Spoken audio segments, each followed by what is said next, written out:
Silky and slightly chewy rice noodles submerged in a pool of aromatic bone broth infused with 8 traditional spices, served with succulent poached chicken.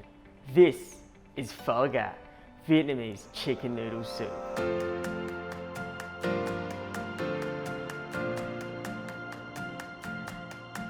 Let's try the pho broth.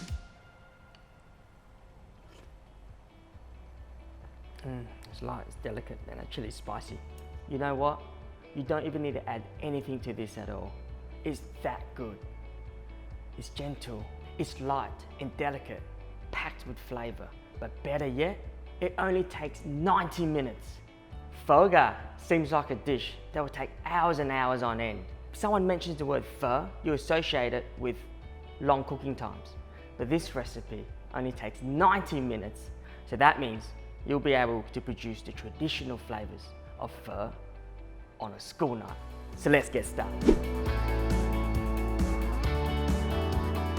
First thing, we need to wash our chicken frames. Run it under hot water. This will make sure that we clean off any impurities. Once you've done that, separate them in half. And that's my little cooking hack. Separating them in half allows us to take as much volume in the pressure cooker as we can. And like I say, the more chicken frames we have in there, the more flavor. Now that we've got the chicken frames in the pressure cooker, it's time to build layers of flavor. So, ginger, straight in. Salt, not too much, just a touch, because we want most of the salt to come from the fish sauce. So, generous glug of fish sauce in there, really generous. Lovely, there it is. And of course, a few brown onions, but keep the skin on. Onion skin has natural chlorophyll, which means it will naturally color your broth, giving it that golden shimmer that we all love. So, at the end, not only will it look like liquid gold, it will taste like it too. Last but not least, pop in my first spice blend. Little satchel here, it has 8 traditional spices, but don't stress if you don't have one. Head to my website, it's in the section below. You'll find exactly what I used and the measurements. In she goes. Now it's time to set and forget. Pop the lid on the pressure cooker, set it on high for 40 minutes, and we'll get back to it a little bit later on. Now, onto the dried pho rice noodles. When cooked correctly, it has this nice al dente texture to them, just like pasta. It's a completely whole new experience when compared to fresh rice noodles, which is served by default at most restaurants. And this is the one time I will tell you, fresh is not always best. So allow me to show you how to cook the perfect pho noodles every time. Soak the noodles in cold water for 1 hour. Strain, then set aside. And when ready to serve, all we need to do is portion it and steep it in hot boiling water for 30 seconds. And as silly as it sounds, I never use the cooking instructions at the back because they never worked for me, and that's what I would recommend as well. This works. So if you're still gonna be a bit stubborn about it and wanna do these cooking instructions, go ahead, read it, but do it with your eyes closed. Now, let's move on to the chicken. Poaching chicken is one of my favorite ways to prepare it because it allows the chicken breast to be succulent and at the same time, dark meat just cooked through. This will make sure that you don't get what I like to call Michelin chicken, chicken that's rubbery and leaves your mouth tired. Before we put the chicken in the pot, we need to make a few incisions where the thigh meets the crown of the chicken. This will ensure the heat will get to this area and the chicken will poach evenly. Place the chicken into the pot. In she goes. Top it up with cold water, just to cover, roughly 3.5 litres. Beautiful. Now again, let's build layers of flavour. Ginger, spring onions. A lot of people waste spring onions, but they're great in broths. Fish sauce, just a touch. Salt, touch of sugar. We're going to bring that to the boil. Shouldn't take too long at all. Once it boils, simmer it immediately for 12 minutes. Once that 12 minutes is up, pop a lid on and let it sit off the heat for 35 minutes.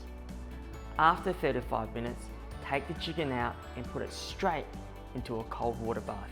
Leave it in there for about 5 to 7 minutes. This is a critical step because it allows the cooking process to stop, leaving you with juicy chicken, so juicy you could probably sell it at Boost Juice. Once the chicken has cooled, you have one of two options. You can shred the chook as is, but my preferred option is to separate the breast meat from the dark meat. Shred the dark meat and then just cut the breast meat into nice bite-sized pieces. Back to the broth. Depressurize the pressure cooker safely. Strain it with a fine sieve. This will just filter out all the impurities, giving you a nice clear broth. And at this point, especially if you've used a smaller pressure cooker, you can add some of the poaching liquid in, no more than a litre though. Personally, I prefer the concentrated flavour, so I don't add anything. But a pet peeve of mine though is adding water. You've spent 90 minutes to make this beautiful aromatic bone broth, and that flavour's just dissipated. Remember, we're making foie gras, not cordial. Make sure it's slightly over seasoned. If it's not salty enough, what can happen is once you combine the noodles, the herbs, the sprouts, the chicken, it all dilutes down a bit. So make sure you do over season it. And if you are seasoning, use additional fish sauce, not salt. Salt will just increase the level of salt, whereas fish sauce, not only will it make the broth over seasoned, but it will also increase that level of umami, something we all love. Let's get to it. Let's play it up.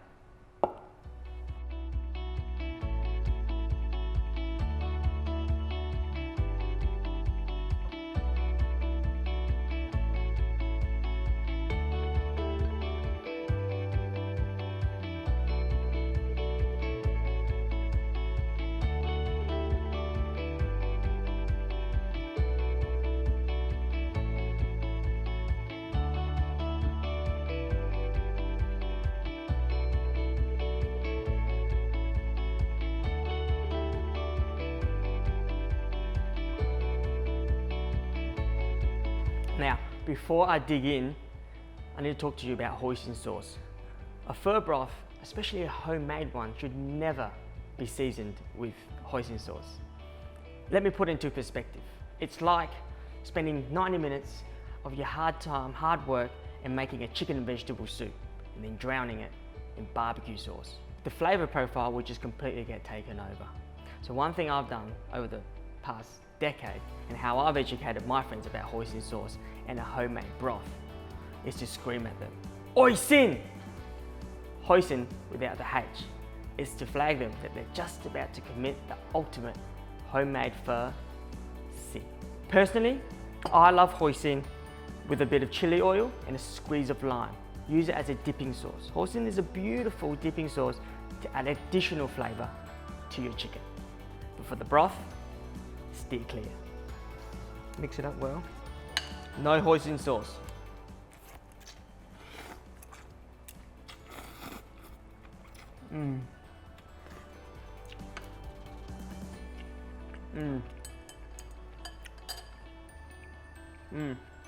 The flavours, they're soft, gentle, delicate, that broth, aromatic.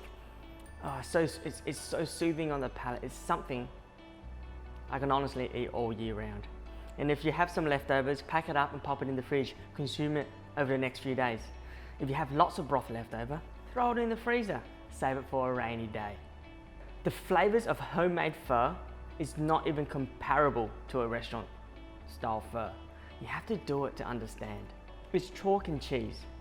And if it's only going to take you 90 minutes, what are you waiting for? Do yourself a favour for flavour.